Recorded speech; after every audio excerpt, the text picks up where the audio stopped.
My name is Joni Parsons. I'm founder of Rebel 11, and we are grateful to be having this conversation today about sex and intimacy and love and our bodies. I had such a hard time in my 40s, 50s, and even now, as I've just turned 60, with perimenopause and menopause. My friends and I, we never ever talked about it, let alone my mom didn't say one word, and she passed many years ago, so I can't go back and ask her how it was for her. Nothing. But in the last 5 years, things have really changed a lot, and menopause is a hot topic. Thank goodness. It's no longer that bad word that we're all used to in the past having conversations about. We are talking today about the impacts that all women are going to go through and why has it taken so long to get here. But there are so many treatments, which we're going to be talking about with Alisha, Dr. Alisha. And then also, how do we feel more comfortable in our bodies right now? And how do we connect at a deeper level with ourselves and with our partners? We're going to be talking to Shana about that. All of this to say that this is such a hot topic that the New York Times just had an article called Why Gen X Women Are Having the Best Sex. And we'll put that article in the chat for you to read. It's a really good, lengthy article, and I think you'll appreciate it. There's a lot for every woman in there. But I am thrilled to welcome both Alisha Ghajar and Shana James. Alisha is a naturopathic physician here in Seattle. She is passionate about educating women about their bodies. She received a Bachelor of Science in Nutrition at Colorado State University and a doctorate of naturopathic medicine at Bastyr University here in the Pacific Northwest, and is also a member of the Menopause Society, which we'll learn more about in a little bit. Shana is a relationship coach, and for over 20 years, she has humbly discovered the cause of disconnection and distrust in relationships, as well as how to build trust and keep passion alive. Welcome, both of you. I'm so thrilled to have you today. Thank you for Thank you having us. so much, Joni. So we are going to start with Dr. Alisha, and I wanted to invite her today because naturopathic physicians have a much different approach than most Western doctors about perimenopause and menopause. And I just want to open it up, Alisha, with saying thank you for all that you do for women, and let's get started. Thanks, Joni. I really appreciate that. And before I say anything else, I have to give my legal disclaimer. So everything I say here, this conversation, is just for informational purposes only. It shouldn't be taken as medical advice. While I am a doctor, I'm not any particular listener's doctor in this context. And please do always speak with your healthcare provider before making any changes to your medical care. And I also am recovering from the flu and pneumonia. So if I sound a little froggy, that is not normal. We And are thanks so for grateful to thanks for have your her here understanding. today. Thank you, Alisha. Yes, yes. So let's just dive in. I mean, we had a prep call the other day, and one of the things that we feel is the most important thing to do is to reach out for help because there's so much help out there. So, Alicia, talk to us about some of the resources that are available. Yeah, so for women over 40, as we know, things start to change in our bodies. And, I think we have seen highlighted more recently, thanks to movies like The M Factor, which was released on PBS. If you haven't had a chance to watch that, I highly recommend it. It's an aha moment for so many women. But there's this time around menopause, before menopause, called perimenopause. And, it often sets in around our early 40s. And things just start to change with our bodies. This talk is really about intimacy and sex and love. And we might notice changes like our libido is dropping off, or our bodies just don't feel like they used to. Things don't work like they used to. And there are just so many supports out there for you. And I want women primarily just to know that you do not have to suffer through this. Um, this is really a time to talk to your friends. This is a time to get referrals. This is when we really need to step into our power and get help that we need for sure. And the stigma that has sort of surrounded, I mean, periods, but then also the stigma around menopause, like we're just not supposed to talk about it. I really think that is falling by the wayside with these younger generations who are now going through this experience. One of the biggest ways in which perimenopause and menopause affect women is in our brains. Our brains have hormone receptors, and women will report, I just have this brain fog. I just don't feel like myself. And that's one of the top reasons I actually see women of this age group. And what I noticed is that, maybe their mothers, like you said, Joni, like your mom didn't say anything about it. Mine didn't either. Yeah. They probably just suffered through that. But women these days going through perimenopause and menopause are more likely to be at the height of their careers. They're holding more high level positions and they simply can't afford it. So, if you are a woman experiencing these kinds of shifts, reach out to naturopathic doctors. We do tend to see, people as a whole person versus isolated body systems. Reach out to providers from the Menopause Society. If you go to menopause.org, you'll find a provider link. Those physicians are trained in providing menopause care. And really, if you have a friend who's maybe a little bit older or has gone through this before, this is the time to open the conversation. Like it's like the shame needs to fall away. So we definitely Yeah, need and to be talking about it. I want to say something about that because one day I had never really talked about it amongst my friends, and this wasn't even that long ago. And I was walking around Green Lake here in Seattle one day, and this friend of mine, she goes, "Oh my gosh, I was having sex, and it just was like shards of glass up there." I'm like, "You're experiencing that too?" I mean, it was the first time that I had shared that, and we talked about, what she was doing, and it was such a relief to have a conversation with my friend about that and to open up and say, not only do I have brain fog, my stomach is bloated all the time. I've gained all of this um, bloat around my belly area. I mean, there's just so many things, and it snowballed into a great conversation. But let's talk about some of the fears around HRT because I think that's really still a very hot topic. Yeah, it really is. And HRT, which is hormone replacement therapy, now we also have shifted to calling it menopause hormone therapy. The fear was really sparked in 2002 when the Women's Health Initiative study was reported in the media.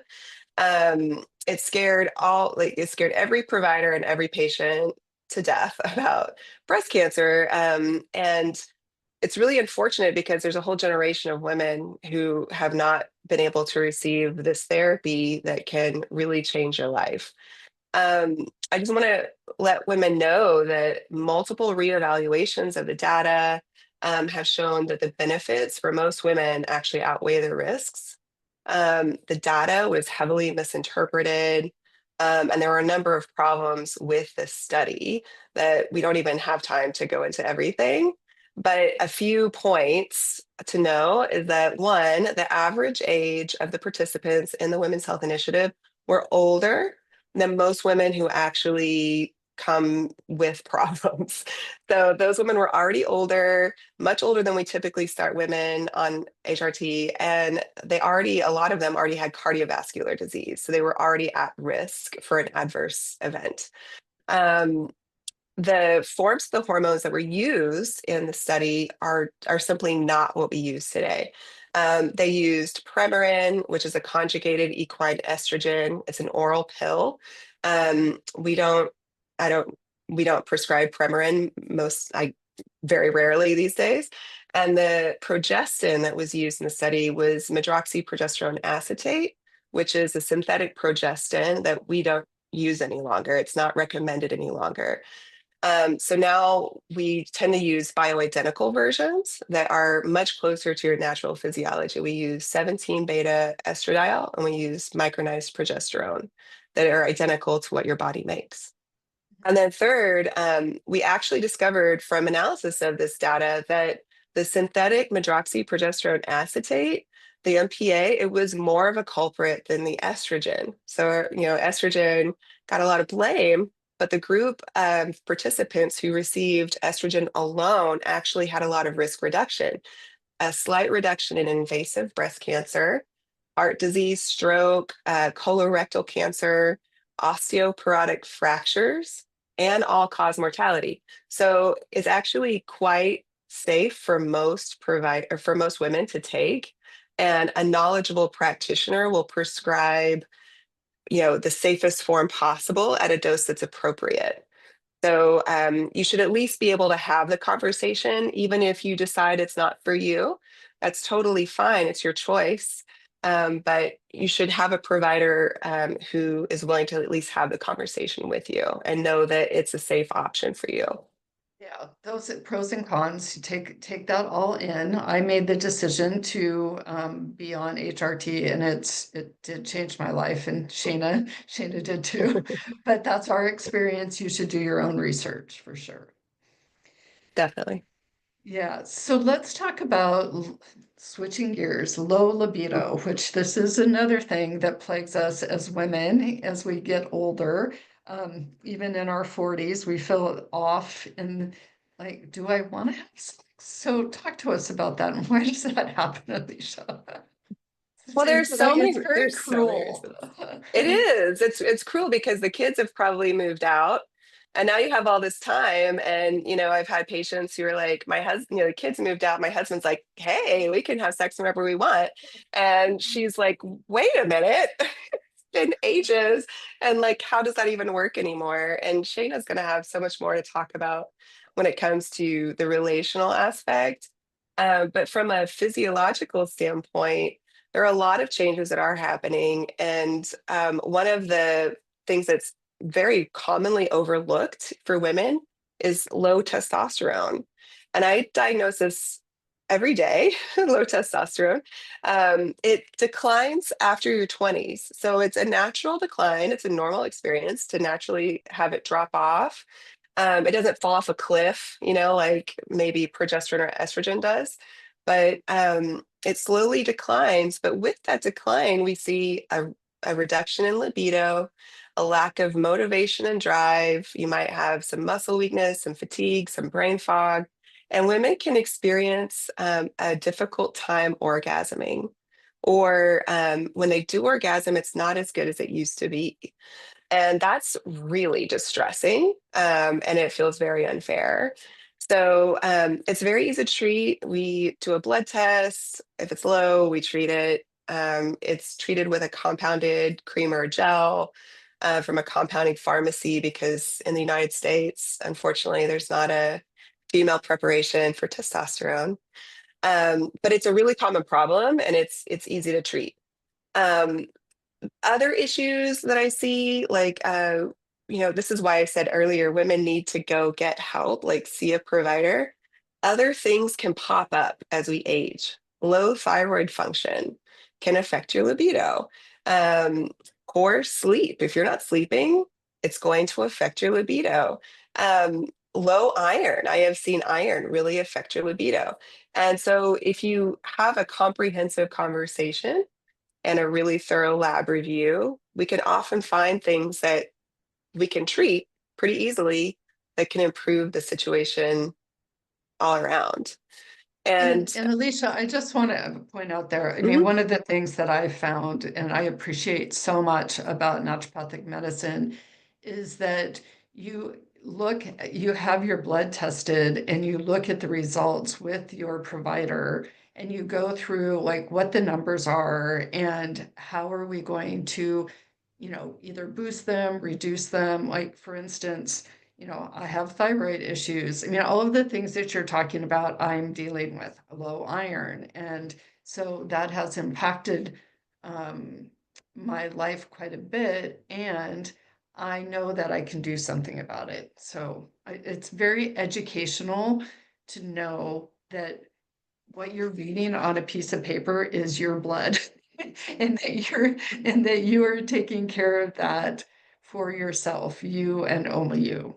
And I appreciate that so much.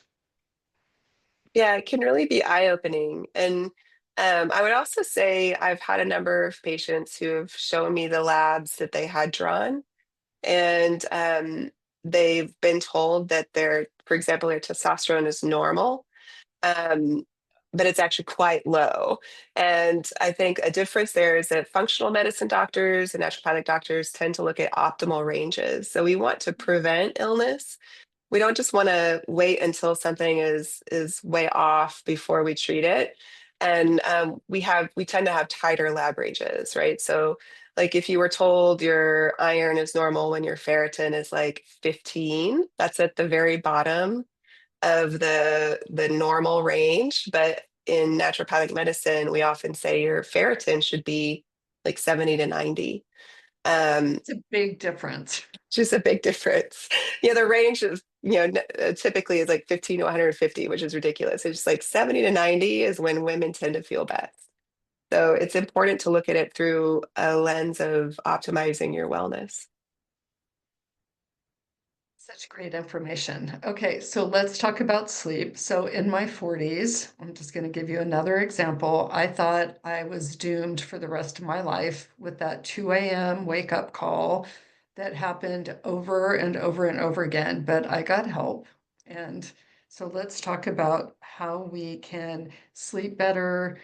How do we deal with those hot flashes in the middle of the night? So talk us through that, Alisha.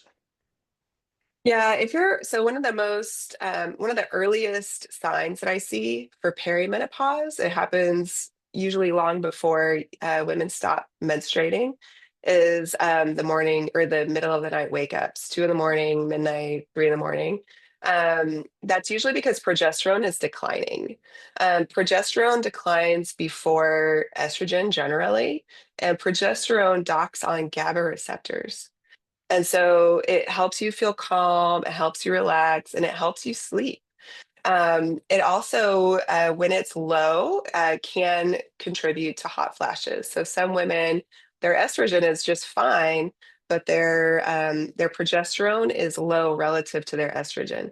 So what we usually need to do is give supplemental progesterone, and we can do that quite safely.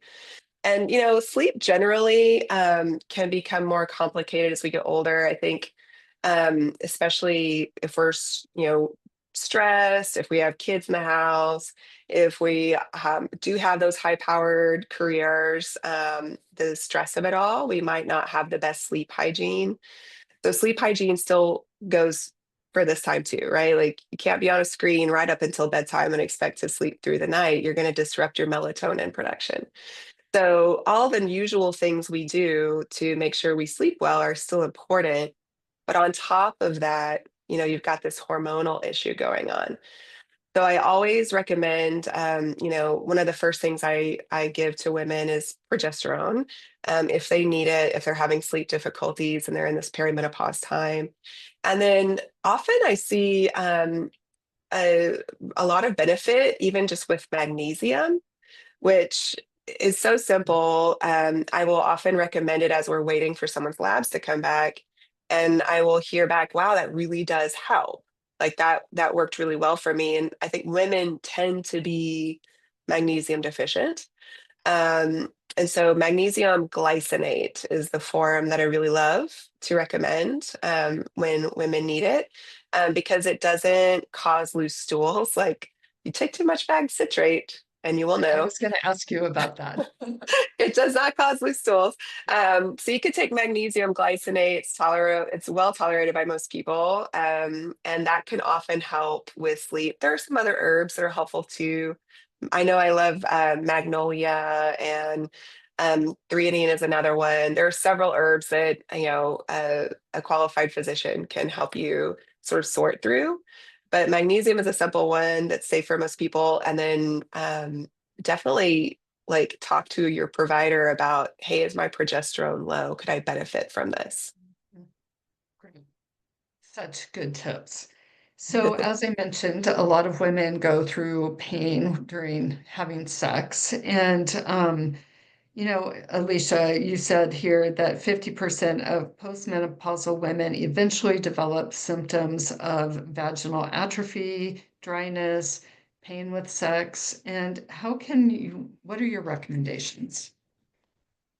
Yeah, it affects so many women. And so many women are embarrassed to talk about it with their provider. Or Don't be their partner, embarrassed, or their partner. which we'll talk Don't about. suffer. Oh my God, don't suffer. Please talk about it. You have to have an honest conversation. But when I talk to my patients about is sex painful, if they say yes, and they're in menopause, and we notice their levels are really declining of hormones, just topical vaginal estradiol or estriol is really, really helpful. It can help support the tissue.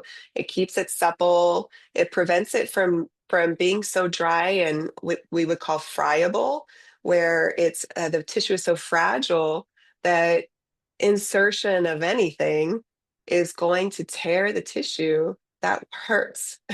That really does hurt. You have a lot of nerve I'm endings there. so glad there's a remedy for that. Yeah, yeah. So the a vaginal, and you can get it. Like this is a regular prescribed medication. It doesn't even need to be compounded, but vaginal estradiol, and it's safe for virtually everyone, even women who are not good candidates for systemic estrogen therapy are usually great candidates for topical estradiol just for this symptom. Um, it's amazing. And it even can help prevent UTIs. So as we age, because this tissue is becoming thinner, more delicate, and starting to atrophy, lose tone, it can contribute to increased UTIs. And so even using vaginal estrogen can help with that. Um, and then, there's also the argument I would say that like every woman, regardless of age, should probably be having intercourse with lubricants. Lubricants are amazing. Mhm. And I think, modern television would convince you that no woman ever needs a lubricant, which is ridiculous. But they can really help promote a very healthy sex life. You can have a great time with lubricants. They can keep your skin from feeling like it is shards of glass. They can keep you comfortable so that you want to have more sex. They can help you prevent infections because your skin is not tearing and becoming prone to infection. Two of my favorites are Sliquid. They have some that are like free of phthalates, very healthy. And then the other one is Good Clean Love, which is water-based.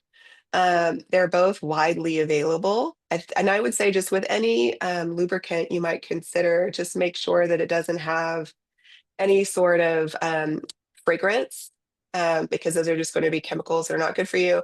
And they shouldn't really be flavored. That's probably not healthy flavoring. Do you prefer the water soluble ones, or do you have a preference, or it's just individual choice? It's individual choice, whatever works for the person. Water soluble ones tend to have fewer ingredients, Mhm. which is usually preferable. They can be made with like hyaluronic acid and aloe vera, and they are quite nice. And they're safe also for silicone toys, which is also useful. So usually water-based, but if somebody, it doesn't work for them, they find it dries out faster, then a silicone-based alternative is fine too, as long as it's free of all the other chemicals. Okay. Alicia, thank you so much. Now, Mm-hmm. hang on, we are going to have questions, Q&A, after we talk to Shana. Thank you so much, Alicia. That's so informative and information that all women need. So we're going to switch gears over to Shana, and lubricants definitely help everything, but there is so much more. For all of us, this is a time for connection, vulnerability, and asking for what you need. During Yeah. this time in our bodies, we aren't, well, I'll speak for myself, not feeling as sexy as I used to, which leads to so many different emotions and feelings. Feelings like not wanting to have sex, not just because I don't feel sexy, because of all the things that Alicia just talked about. Yes, The brain 100%. fog, the weight gain, and all of that. But I'm really here to, let's talk about that emotional side. We're more mature, which is what the New York Times article talks about. Yeah. The insecurities of our 20s have dissipated, and maybe we know more about what we like, what we don't like, and we can dive into that deeper relationship and honesty and vulnerability with our partners. So, Shana, thank you for being here, and Thank let's dive you. in. I want to respond to the we are less insecure than in our 20s because I don't know, Alicia, you can say if this is common, but for me, I've had a rise in the inner critic and it's been incredibly intense. And as I chose to do HRT, as my estrogen level is getting more normalized, that is dissipating. So I just want to say for anyone listening, if you are someone who's feeling like, wow, I am actually just as insecure or maybe even more, please do not make yourself wrong. Do not think you should be in some other place. You know, for me, this is where the conversations with a partner, with our friends are so important because my goal is that women get to feel more cherished and more loved and more supported through this process instead of isolated and alone and in pain. And so, yeah, thank you both for having this Yeah. conversation. So Shana, how do we start feeling more confident? Yeah, it's a good question. Well, first of all, something Alicia was saying that, or one of you two was saying, had me realize that oftentimes we are basing who we think we are, how we want to be touched, how we want to be loved on our younger version of ourselves. And if we're trying to get back there or trying to compare, or this is what I should like and this is what I should want, then we're not going to feel confident. So, one of the things I really do suggest is, continuing, first of all, continuing to acknowledge that we are all changing. We will change, our partners will change. And so, to really get to know each other again. And sometimes I call it like the meta conversation where you go back into, oh, if we're not having conversations where we are actually understanding each other, we feel listened to or we feel loved, then sometimes we need to go back to the background and have a conversation about how we're speaking to each other. But ideally, right, we can get to a place, this is what I work a lot with couples on how to be able to share something vulnerably and be able to say, okay, I know for me, my belly has always been the thing about my body that has been hardest, and I remember in my 20s, I would like lay on my side, but put my leg back so that would, make my belly not like flump over or whatever, and to be able to say to my partner, like, okay, this part is challenging for me, for you to see or for you to touch, but like, I want to actually feel loved. I want to actually, not have to hide parts of myself. So some of it feels like there's confidence. We could call confidence like this overall sense of, ourselves. But I think if we look at it more as a moment to moment, how we're interacting, whether we're choosing to love ourselves in that moment, I think that makes it easier to grok or right to understand confidence versus like I'm just supposed to have it all together because that's not real. Yeah, and sometimes it's hard to figure out where those emotions are coming from. And I mean, that's a lot of self-reflection right there. Yes. And because, yeah, go ahead. Yeah. No, I So was gonna say, I have mean, I to sit with a lot self-reflect. of women and just ask some of those deeper questions. And I was working with a man today actually, and I was just reminding him that shame really thrives in vagueness. So he was judging himself for something, and I was like, okay, well, what actually is wrong with that? Like, what's your mind telling you is wrong with that part of you? And he was like, I don't know. And so we got into this place where it's like, oh, sometimes we just hold shame because that's what we grew up in, or that's what the culture says. All of these, we're not given good templates out there. And so we hear these voices in our head that aren't even necessarily ours. And in my experience, the more we are talking about it with our practitioners and our partners and our friends, and making sure those people are safe people for us to talk to, the more we can release that. And one question I want to ask you, Shana. So Shana has worked with men for many, many years, understanding who they are and how they think. Yeah. What are some thoughts that you have or recommendations for women to be vulnerable with their partners in these types of conversations? Because sometimes it's hard. It's Yeah. hard to say Yeah. it hurts up there, and can we do Ugh, things differently? Like, totally. how do we begin? I mean, first to acknowledge it's hard, even for me, who's been a coach for 20 years and worked with men. And I went through a divorce 12 years ago or so. So I realized that I've dated in every decade of my life, unfortunately, or fortunately for the lessons that I've learned. And so really recognizing like the goal shouldn't be that it's easy, right? The goal should be, okay, we're gonna make this easier. And yet I still feel nervous when I have some of these conversations. And so I think one great thing is to give yourself permission to take it slow, or to ask for a pause, or to say something that's not complete, right? By saying like, I don't know why I'm having a hard time in this moment, whether it's emotionally or physically. Can we just slow down so that I can reconnect with myself and, feel into what's happening for me? And ideally, can we explore this together? Oftentimes, I find that when men are given an invitation to something like that, they're like, oh, okay, how can I help? It's when they go into their own shame spiral and they feel like they can't be helpful, they're being pushed away, they don't feel wanted, that's when they sort of get more prickly and defensive. Granted, every human is different, so I don't want to say like, here's a blanket way of understanding. Um, but that invitation and the vulnerability rather than the push away tends to be a really big thing that helps men come closer rather than feeling like, okay, now I've got to protect myself, right? If we're protecting, one of us is protecting, we kind of put up these walls to match the walls, and then we get farther and farther apart. Yeah. So we had a conversation many years ago in person with Revel 11, and this one woman, kind of around a similar topic, and this one woman said, she goes, oh, she goes, just twice, sorry, it still makes me laugh, but and hurt all at the same time. But she goes, I just service my husband twice a week, and then I go back to reading my book. And, it's like there was nothing. There was just so flat and like no Ugh, it just emotion makes me shared. It just sad. hurt so Yeah. bad. And everybody, again, I am not saying it should be a certain way. Everybody gets their own choice. Some people are asexual, some people, right, not as interested in sex.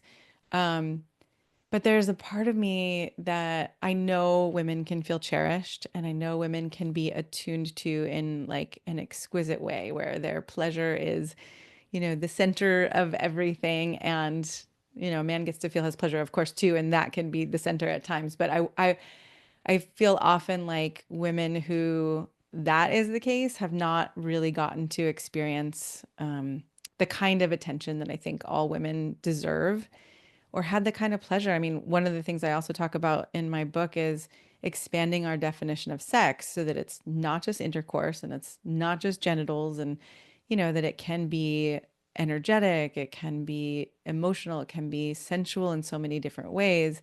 And I think when couples have that mindset, and this actually happens for a lot of queer couples, heterosexual couples tend to be like, we're going right for intercourse. Like that's the goal and that's where we're headed. And as we start to expand our definition of sex, people feel more connected and more loved and appreciated. And then they're not trying to reach this, goal. So we can change it from a goal orientation to a pleasure orientation. It's very helpful. And how lovely to love and to be loved and to really feel that. It's like Yeah, what that's what we all strive for, I think. I think. So let's switch our conversation a little bit to Yeah. things that can help us.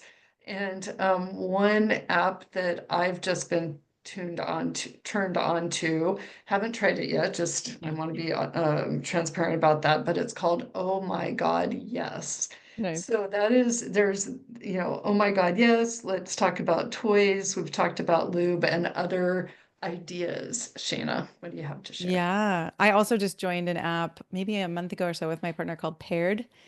And it's really beautiful. For me, it's not specifically about sex, but there can be questions about sex. Um, and my whole premise is that amazing connected sex and passion gets to happen and stay alive for a lifetime when we are emotionally connected and when we're vulnerable with each other. So the Paired app is a little bit more about staying connected and understanding each other. But any of these, I think just letting go of any shame that we should need something to get more turned on, and like Alisha was saying, maybe it's our testosterone, or maybe we're at a point in life where we're like, I don't want to settle for the kind of sex that actually doesn't feel soulful or connected or any of those things. But, have we admitted that to ourselves yet? Or have we spoken that out loud to a partner yet? So I think there are so many different ways and so many different apps and things now that we can explore, whether it's a Tantra workshop or one of these apps, use it, use whatever you need, I would say. Yeah, and then we've I mean there's tons of toys out Yeah. there. Yep.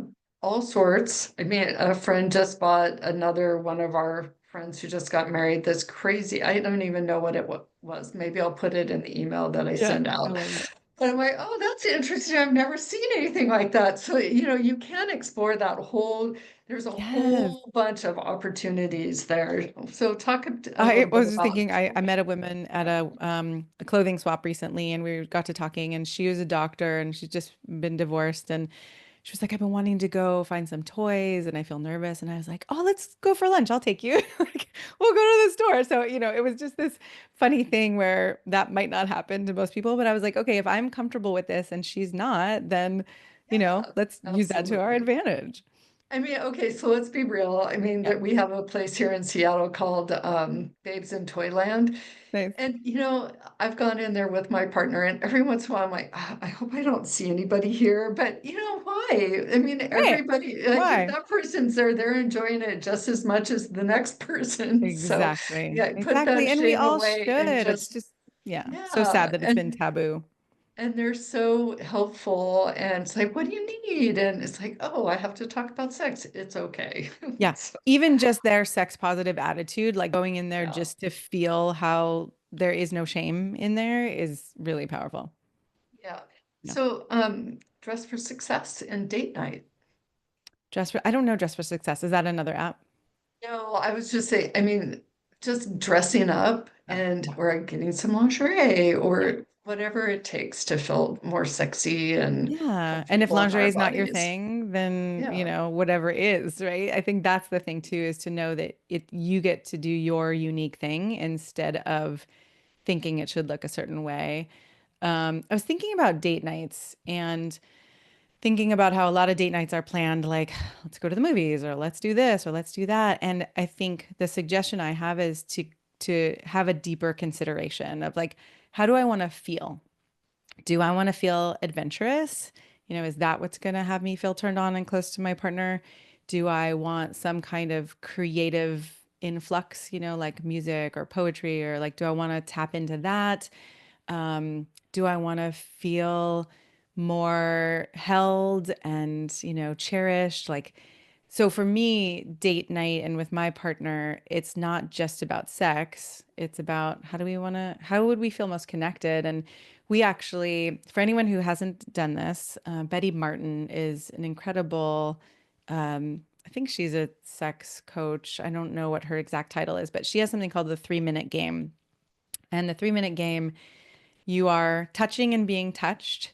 And it kind of is mind breaking. I still have a hard time wrapping my mind around it, but it basically takes giving and receiving and touching and being touched and creates this oh God, brain fog. My brain is has such a hard time with the word sometimes. It's like, the graph, let's just say it's a graph, like the four quadrants. So you can touch and be receiving, or you can touch as a giver. So I introduced that to my partner. We've been together for 2.5 years at this point, and when I first introduced it to him, he was like, "Okay, this is a little odd, but I'm willing." He was willing. It was one of the most profound experiences of our life because we got to really learn so much about each other. And then what we did is we created a series of dates where instead of just the 3 minutes, we made it a whole date. And then we added a bunch of dates. So we've had these 7 dates over a year. And the reason I'm saying all of this is to say, like, the more intentionally you explore your connection, your intimacy, your listening, your understanding of each other, right? The more intimate you will get, and to give yourself permission to say, like, I don't know, maybe this is a date about being listened to, or maybe this is a date about how we actually can tune into each other. And then on the other end of the spectrum, the Gottmans, John and Julie Gottman, wrote a book called Eight Dates. And that's more like, all right, we're going to talk about finances, we're going to talk about sex, we're going to talk about family. So there's so many different ways to do dates, but I would say go beyond the usual, let's pick an activity and actually consider, what do we really want from this, and how do I want to feel? Love that so much. So, is there anything else that you want to talk about feeling supported, cherished, and loved? Well, I know you're going to send a link to my guide about the Yes. three vital conversations to have to turn. It's called, I realized today it's called menopause, but I don't know, Alicia, maybe we can talk about this. I feel like most people on the internet are looking for menopause, but my experience, because perimenopause is like that 10-year stretch to get to menopause, I feel like so many of us are struggling in perimenopause. So know that it's for both. And I would say, yeah, just the commitment to yourself that you don't need to hide and you don't need to shame yourself, and that it's okay that you're scared or angry or hurt or any of it, right? That you can actually start to have those conversations with a partner. And you can kind of put your toe in the water too. Like, you don't have to share the most vulnerable, scary thing first. You could just put out there, like, hey, my body is feeling different, and something's happening and I don't know what it is, and I don't want to be alone in this. Can we talk about it? You don't have to, go all the way to, I'm in the middle of sex and I can't do this. I mean, ideally, hopefully, you can say that if you're hurting. But I know that so many of us, even powerful women, career women, like, it's hard to say when something is painful. So, again, outside of the bedroom, having a conversation with a partner too around, can we agree that we're going to get more honest with each other, that we're going to, try not to take it as something personal that we're doing wrong, but we're actually going to keep getting to know each other through this process. Because there's so many peels and layers, right? Yeah. To Yeah. everyone, regardless of how long you've been with someone. Yes. So so when you heard one another talk, I mean, our conversation today goes from what's going on into the body to, how to have a more intimate relationship. Do you Yeah. have some final thoughts for our women today? And then we'll have some time for Q&A. Mm. I think final thoughts are that this actually can be a way that you can be more cherished and more loved and more connected to a partner, to your friends than ever. And I think most of us see it as this kind of downhill slide into, this part of my life is over, the intimacy or the sensuality. And as that that article states, right? We can actually continue to feel alive and vital. And I guess I just want to be honest too and say that it's a stressful time right now. I mean, there is a part of me that I've been working That. with my partner that's just like, I want everyone to go away. I want to go crawl in a hole. I don't want to talk to anyone. I don't want anyone to need anything from me. I'm parenting a child who's going through puberty while I'm going through perimenopause, menopause, and I'm like, they should never have exist. They should have been like, you cannot have a child at this age if you know that this is coming because it's insane. So I just don't want to paint a rosy picture that like I have it all figured out. But what I do is communicate and, make sure that I'm watching where I might get more prickly or defensive and trying to come back to myself and my heart and ask for what I want and need, even though that feels way more vulnerable than just, putting up a defense. Thank you. Yeah. Alicia? Yeah, I guess I just regarding sort of the medical aspect of it all is just know that there is nothing wrong with you. It's not just all in your head. Your head's a pretty powerful place. And don't settle for it's just supposed to be like this. This is just part of aging, and don't settle for dismissal. Unfortunately, women do have to advocate for themselves in the medical system, and just keep going. There are plenty of us out there who want to help you, and So, we know how. and Alicia just mentioned earlier in our conversation today that she had a patient whose Western doctor said, "Oh, was it night flashes or Hot hot flashes? flashes? Um, Hot flashes?" yeah, she was And having hot she flashes. was Yeah, having hot flashes, and here she said, "Well, how bad are they?" And it's like, if you're doesn't having matter. hot flashes, it doesn't matter. We need to figure out what's happening to your body. So, Yeah. um, thank I was you. gonna say too, I mean, mine was so unique. I don't have the sleep or the hot flash issues, but I was having like, that depression and anxiety, and my hair was falling out, and sex was really painful. Like there were so many things happening, but because I'm still bleeding now irregularly, my gynecologist was like, no, nothing we can do. And I just will say, I keep getting texts like, you need to schedule another visit. And I'm like, I am now going to my naturopath. I will not return to that office again. Yeah, that's so I'm good. sorry you had that experience. Yeah, it was So horrible. a couple of questions from our audience today. I had a hysterectomy but kept my ovaries. How do I know if I'm in menopause? Yeah, that's a great question. I hear that a lot. So hopefully they gave you hormone therapy when they uh like you know sometimes women will start to need hormone therapy when their symptoms are starting to mount. So if you're having the symptoms of like the hot flashes or vaginal dryness, if you're starting to feel sleepless, etc., and you're about 45 or over, that's a good sign. Women can go through menopause. The average age is 51, but it can be anywhere from 45 to 55. Would be like considered normal, quote unquote normal. But there is a blood test you can get.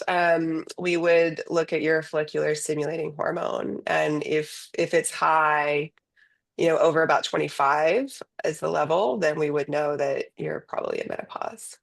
And I will just say that Alicia is based here in Washington and can only take patients here in Washington, but there are other resources like the Menopause Society and others that can help you if you're not here. I Mhm. also want to just touch on this question on how much magnesium should you take for sleep issues? That's really individual, isn't it, Alicia? It is individual. It's quite safe, and some people can feel like they have some bowel intolerance if they're very, very, very, very sensitive. But I've found that doses around like 120 milligrams to start are usually fine, and you can kind of work up from there. I probably wouldn't take more than 400 milligrams without speaking with a physician, but always check with your doctor before you change anything, because these minerals, even though it's just magnesium, can interact with other medications if you take them at the same time. Well, that's interesting to know. I am doing that. So well, maybe we'll talk about that Just make later. sure. Yeah. Um, so there's a long one from Kayla here. I think that that might be best answered individually. So I will put you two in contact, if you don't mind. So Mhm. unless you have a quick answer there. This that will put me into hard menopause. Endometriosis is super challenging to manage when we are in perimenopause because it's driven by high estrogen, and that's a situation going on in perimenopause. We have unopposed estrogen, meaning the progesterone is low. Um, you know, my preference generally speaking is least intervention, right? So like if I can spare a woman a major surgery, I will. But there are plenty of women out there, again, your body, your choice. There are plenty of women out there who have experienced incredible relief from having a hysterectomy, and so it like that's a viable option, like consider all of your options. And if you are really like in a state of discomfort and there's not, you've done the second or third opinions, and there's not really a better choice, do what is going to give you the most relief, right? I think I did I answer the question? Yeah, I think that's good. Well, I Okay. want to thank you both. So, well, here's Well, one there more. was one more question. I don't know if we have time. Oh, yeah, we have a There's few more minutes. Okay. Julie had a question around not being listened to by her husband and women who aren't listened to, right? So, some advice for them other than divorce. Um, my thoughts on that one are, right, if we're really not being listened to, I think that's a time where we ask for, hey, can we go see someone, right? Can we go to a therapist or go to a coach? Or um, the other, I often work with complaints versus desires, right? That they're like two sides of a coin. And so one way for us as women, I think, to, check ourselves a little bit is to see like, okay, am I complaining or am I, yelling at my partner that he's not listening? Or am I getting vulnerable and saying like, hey, this is incredibly painful. I don't feel heard. I really need to feel heard if we're going to keep doing this, right? So I'm not blaming women for the situation, but just in the context of intimacy, it's often harder to hear for whatever gender the partner is on the other side if we're saying like, you never listen to me and, this isn't working. Definitely look at my guide for the conversations to have. And you can extend those beyond perimenopause and menopause. But yeah, if your partner is willing to listen but doesn't know how, that's one thing. If they're not willing, that's a whole nother situation.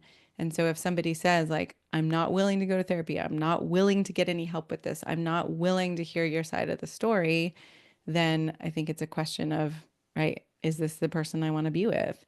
But if they're willing and they need some help, send them to my podcast. I have 300 episodes of a podcast called Man Alive, that educates and supports men. There's lots of resources out there, or feel free to reach out to me and I'm happy to pass on resources. Shana, what's your new podcast? My new podcast is called Practicing Love. And so it's couples and individuals who are coming on talking about the struggles that they experience in their love lives and how they are practicing with their newfound skills or tools so that we can all get a lens or a view, behind the curtain into the struggles that every couple is facing. They may be different, but there's no couple I know that doesn't have any struggles. Well, thank you for such a dynamic conversation today and one that needs to happen again and again. I can't thank you both enough.